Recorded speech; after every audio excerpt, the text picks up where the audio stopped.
What's up guys, Guillaume here and welcome back to Pro Cycle Manager 2022 for the second episode of the Cervélo career mode. In today's episode we've got quite a lot of races, so I reckon we're gonna have some of the highlights and we'll take a look at the races that our sponsors want us to win. And our first objective of the season is in Spain for the Trofeo Calvia, 145 kilometers, and it's a decent day for some of our riders, Hugo Hull, Adam De Vos, the two riders that were in very good shape during the Down Under, and Simon Pelot with the +5 today. We're most likely going to send the Swiss rider in the breakaway if we can hold on and like not have those guys already attacking. That is Canton Sanderarme and Pablo Silva probably, or Paolo, I don't know. But yeah, we'll try to catch a breakaway. Hopefully we can have a good day, and if anything, fight for the win with Hugo Hull in the late race. We've crashed with Hugo Hull. Good start. There is absolutely no cohesion in this breakaway. Everyone keeps attacking despite me pacing 70. Arashiro has just gone, so congratulations to the Japanese rider. Hugo and Simon Pelot are still in the peloton of 26 riders, led by Ineos and mainly Geraint Thomas. Attacks in the peloton, that's Alexei Lutsenko going for a move. In the meantime, we're still accelerating up front. That is Steph Kras, Vera and myself. Barnabas Berg holding on. For fuck's sake. How am I going to defeat him? Because I'm struggling to find an idea right now. Oh, come on, don't draw like this. Nah, come on. I'd followed every right move. Come on, get back in. Alright, difficult situation right now. Lutsenko leads this group. But then I do have like a lot of riders behind. Right, I think I'm going to stop pacing with Simon Pelot. If anything, like I can try to follow the attacks maybe, but I think I'm in a decent-ish position to try and win the sprint with De Vos. Yeah, okay, we're gonna try and get the sprint with Adam. There goes Adam De Vos launching his effort. I'll launch with everyone. It's gonna be at least a top 4. If it's better, then we'll take it. It's gonna be P2. It's a win for Steph Kras today, ahead of Adam De Vos, Alejandro Vera, Lutsenko, and Yates to take P5 just ahead of Mathieu Burgodeau. I'll take P2. I'll happily take P2. Second trophy of the day, and it had us still in Spain. No objective today, but a +4 for Heinrich Hausler. Potentially the first win of this episode and the third for Heinrich this year. 4 kilometers to go. We're gonna try and launch James Pick. Oh, for fuck's sake, who's this then? Mikkel Bjerg. Just everyone blocks me a lot. But I feel like I get blocked a lot more in this game. Or at least like the positioning is a bit more difficult this year than in the previous years. That's what I feel like at least. Heinrich has started his effort. It's going to be a battle for the sprint, but it's a win for Heinrich Hausler. He just does what he does best and he wins. We have an objective on today's race, and we have some good conditions. +5 for Adam De Vos mainly. He's going to be our leader. Zhukovsky as well with the +3. We've really like tried to make the most out of our early fitness. We've got the Tour of San Luis as well going on. I'll show the results of the Argentinian tour later in the video. But it's going well-ish, we'll say. Hopefully we can get another win after Heinrich Hausler's. We're going to start the main climb, the Mirador di Alfabia, or the Alfabia, sorry. 14k, 6%, shouldn't be too much of an issue for James. And Adam De Vos, realistically, I think Adam is once again my favorite, like my leader.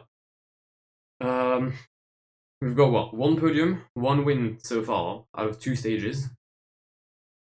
Let's make it 3. I genuinely think we can make it 3. This is early season as well, so we need to like maximize our wins because that's where our fitness peaks, or just fitness in general, comes quicker. That's very quick tip, by the way, if you're starting a save.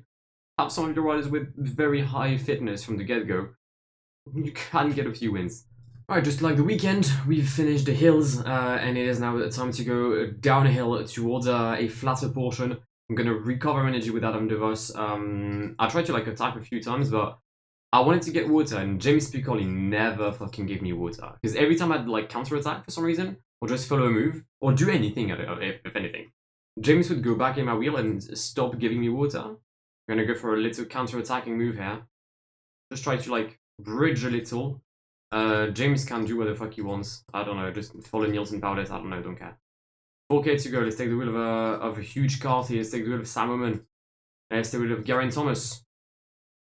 really switching wheels, trying to get the best one for me. 3k to go. We still have energy. This is downhill. Right, so I may want to take the wheel of I mean, maybe me at this point, I guess. Yeah, fuck it.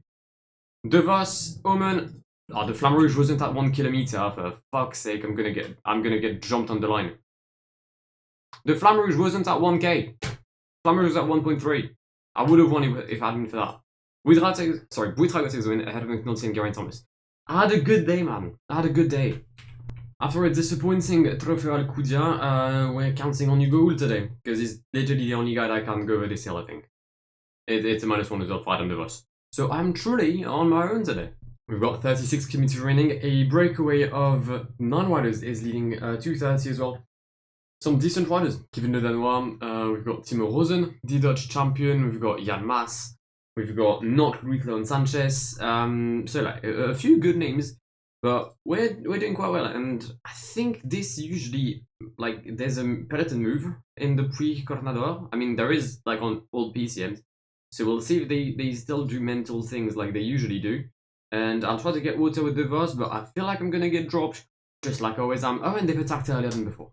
Gap 120 with 11 kilometers left. It appears that Lorenzo, Le Danois, Rosen, and Moreno may be fighting for the win today, as we'll approach Port d'Andratx. It's a massive rhythm by James Piccoli. It's actually the only kind of thing I can do to try and like come back on the break at this point. But I think they've got this. 30 seconds. I think they've got this.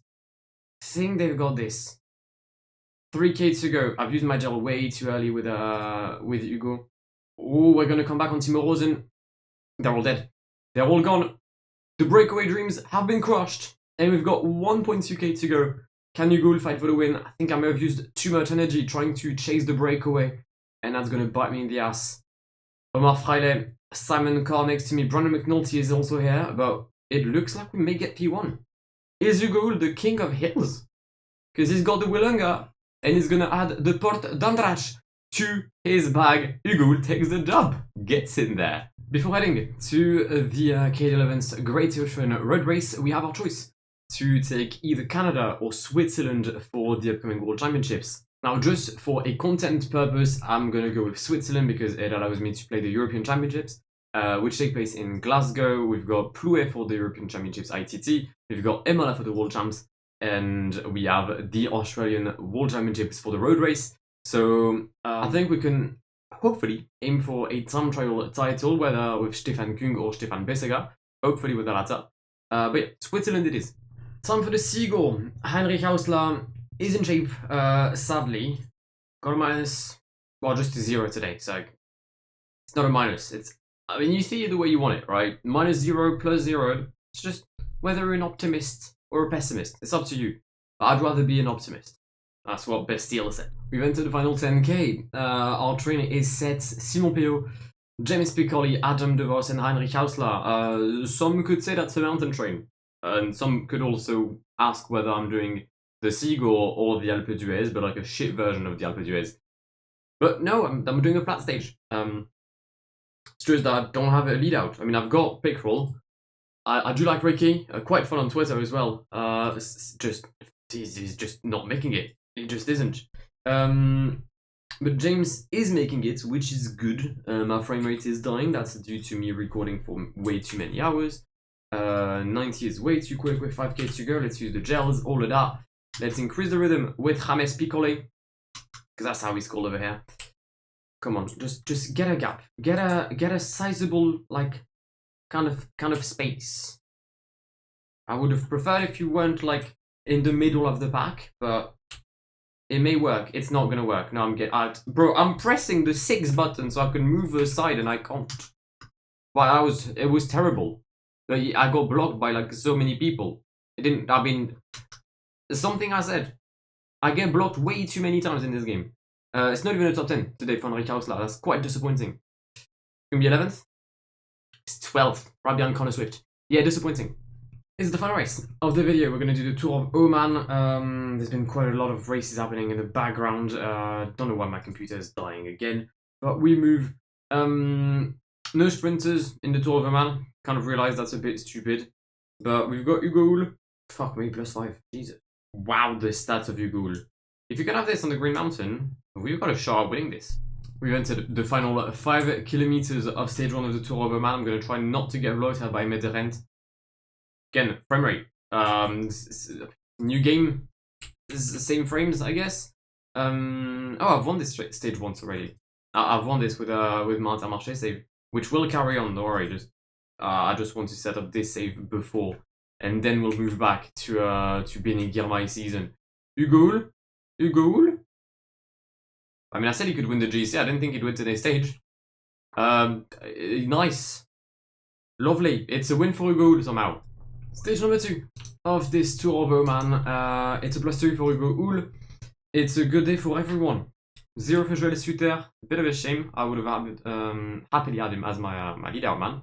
But why not? We've got 8k to go. I'm really fucking trying to get to the right side of the road right now. I know there's wind and all, but it shouldn't play that big a part just so I could like move to the side. It's a bit difficult. I don't know if it's like the flat stats that plays a part. It's a bit weird. I'm really struggling with like the mechanics on flat stages, like just to get at the front. Maybe it's just because my riders aren't good enough, or maybe I'm not good enough.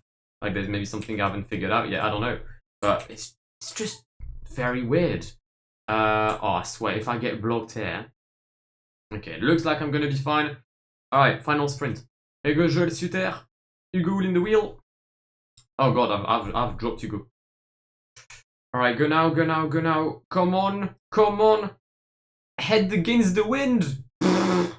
No competition. I mean, is there a world where we make this 3 out of 3 for Hugo? He's got 77 hills. I mean, he's shown today and in the previous episode that he knows how to win climbs like this. Also, like the amount of +5s. Staggering. Just staggering. 5k to go until we end this 3rd stage of the Tour of Oman. We are in Kurayat, and we're leading the peloton. Shock, I know. It's on those stages I don't struggle with leading the peloton. Just on the other stages I struggle to do so, but I still win. Today may be a bit different because we do have some competition in this Tour of Oman, and also we're reaching like the end, I mean midpoint of February, so other riders start to get in shape. Meaning my amount of wins is going to decline massively, so I need to make the most out of everything I have right now. Also, as soon as I can increase the difficulty, I will, because, I mean, I'm playing on Extreme. And Extreme is too easy. Geraint Thomas takes it ahead of Hugo Hull and Loic Vliegen. We didn't win. Stage number 5, I mean... No, it's stage number 4, and there's 5 + 5s. -400 is Suter, like, get in line with everyone. Alright, interesting. The peloton doesn't give a shit about the breakaway.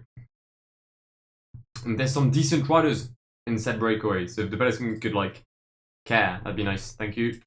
I had to give in at the end, because otherwise the gap with the breakaway will not be, like, sustainable for the next stages. So we're just gonna base with Hugo. Hopefully I can keep Leonard with me. That'd be great if I could. Gap is massive. 2.5 minutes is the gap for Paul Ursulin, Nathan Van Hooydonk, and Tzortzakis. The good thing for me is that Bob Jungels cracked. I was quite scared of Bob Jungels, because I know that if he had been in the first group... Wait, Tzortzakis wins. The fucking underdog story. Wow. It's a Greek win today. The polychronist Tzortzakis. I'm going to launch the sprint early. Not my wisest of decisions, but we move. Because I could try to maybe reduce the gap. But yeah, I'm just glad it's not Jungels. Because I guess that's a catchable gap in the mountain stage. Queen stage time. I'm not going to talk about the fucking race conditions again. We're 128 down on polychronist Tzortzakis. Then Van Hooydonk 121. I mean, the real battle is Geraint Thomas. I have 80 mountain. I've got 85 stamina and resistance. Hey, yo. Hey, yo. Just for the record, if you think this is way too easy, that's my plan, right? My plan was to max... Again, I've said it like 53 times. My plan was to maximize early season. Because I know that starts March. Like, from March to May, if I win anything, it's really surprising. I mean, the luck of Tsorzakis. Guy just had a puncture before the main climb. He can't even fight for his jersey. If I didn't have like a +5 on everyone, I'd probably restart just to like make it a bit fair for him. Very sorry, Polychronis. Well, he's already out of the running. 10k to go, and we're gonna start the Green Mountain, the is it Mubazara? Oh no, it's the Jabal Al-Akhdar. Mubazara is in Dubai. What the I mean Dubai, in the UAE, sorry. But we've got the Jabal Al-Akhdar. 8 riders ahead. Fabian Cher? No, he plays for Newcastle. Michael Cher, sorry. Joseph Aroria, Lawson Crad, Kurt Main, Felix Gall, Jan Hertz? Jesus. I mean, okay, sure, why not? Yeah, we're just gonna base in vibes. Nice rhythm from Hugo and Daniel Tekleimenot. Dilantons has made an early move as well. He's 158 down in the GC, so he's 30 seconds down on me. I mean, I'm not worried per se. I just want to make sure that I don't do anything stupid and I don't let riders just go and just attack like Groschartner does it. Right, 2k, we've got Tuns, Covey, and Groschartner in the lead. Alright, this is what I'm gonna try and not make my move, so to say, but just increase the rhythm gradually so I can catch them and get this yellow jersey. 1 kilometer left. We still have quite some ascension, quite some elevation in front of us, but we're coming back slowly but surely. We're doing the comeback thing, and we're gonna win. Eddie Dunbar? Where's Geraint? What's happened to Geraint? I'm sorry. First, I'm gonna celebrate. Where's Geraint? Why is he there? How have Ineos managed to get Eddie Dunbar as the leader when they have Richie Porte, Kwiatkowski, Geraint Thomas, and Sivakov in the lineup? You know what? That was actually quite close, because we're gonna lead Paul Ursulan by only 7 seconds. With 1 stage to go, it's a flat 1. I know it quite well, so we should be good. To the shock of nobody, it's another good day. Alright, we move. Sprint time. Could I get a 4th win with Hugo? I mean, how many wins is that for him this way? Like, is that gonna be 6? 7? I don't know. Little tip, if you want to be good at PCM, pay attention to the fucking game. Because, everyone in my team except Hugo has dropped, and Hugo was dropped. I just noticed at the correct time. Okay, to go. We shall not take the stage today. That's going to be Joseph Areruya, because he's on his own in the breakaway and there's no way I'm catching him. So, yeah, congratulations to the Rwandan? That's really difficult to say when you're trying to get like an English accent. But congrats to the Rwandan rider, who takes the job ahead of potentially Cher, Mugisha, me. I don't know. I've tried to do a late comeback. Where's the peloton? I love the fact that the peloton is like, you know, I'm just not gonna sprint. Kovi takes 3rd, and it's just a train. Alright, Tour of Oman done, episode done. Let's take a very quick look at our results. So we got 9 wins today. Out of the ones you saw were the one on the Tour of Oman, Polenza and Alcudia. Rafael Parizella got a stage in San Juan. James Piccoli got a stage in the GC of the Jayco Heraldson Tour. And obviously that puts us first in the Super Prestige. I wanted to not be promoted automatically this year. I mean, maybe through signings, but not because I'm the fucking best team in the world right now. That, nevertheless, will wrap up this episode. I hope you've enjoyed it. I hope it wasn't too long. I'm gonna try and like put this always between like 15 and 20 minutes. Apologies for the amount of wins I've taken. I know some people are gonna say that I win too many times and it's too easy for me. I know it's not always interesting to see, to just see someone winning and winning and winning, but I promise you, we're gonna stop doing that very soon. Trust me. Like the next episode, there's a good chance, except like the time trial in Algarve, there's a good chance I can't win anything. So don't worry, count on me. Either way, if you've enjoyed today's episode, then do feel free to leave a like down below. If you're new to the channel and want to see more of this career mode going forward, then do subscribe as well. And I'll see you very, very soon. My name is Guillaume. Have an amazing day. Yeah. Pass me the funk, get your funk on, girl, and don't you ever let it go. We're getting drunk in here, and what comes next?